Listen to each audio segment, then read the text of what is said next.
I think the most fascinating story from Mark 5 through 8 is the woman with the issue of blood. I think this is a story of a woman who was so committed to understanding the promises that God had on her life that she was willing to endure suffering and she was willing to fight through a crowd to get there. You think about this woman, she's unclean for 12 years. She, in her society, this issue of blood, whether it be just a menstruation or some type of hemorrhaging that continues to happen or a sore that won't even heal. We don't exactly know, but we understand that she would have not been allowed to go to temple. She would have not been allowed to go to the synagogue. She would have not been allowed to even be present when the men were discussing Torah and going over the law. And yet here's a woman who is radically committed, in spite of her suffering, radically committed to the promises that were in the book.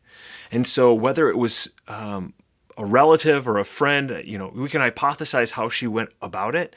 But here's a woman who knew the passages in Numbers, knew the passage in Malachi, understood that the promise of the Messiah was that there was healing in his wings. And she equated those wings to that prayer shawl and that tassel that was on his prayer shawl.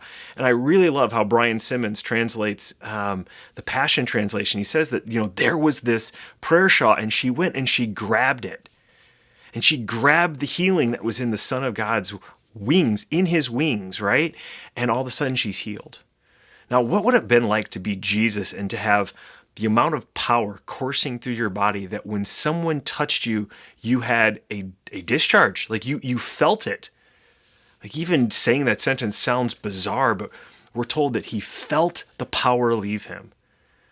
So here's a woman who fought through this crowd, understood the law, understood the promises that were on her life, suffered and went against everything that her culture said and got her healing.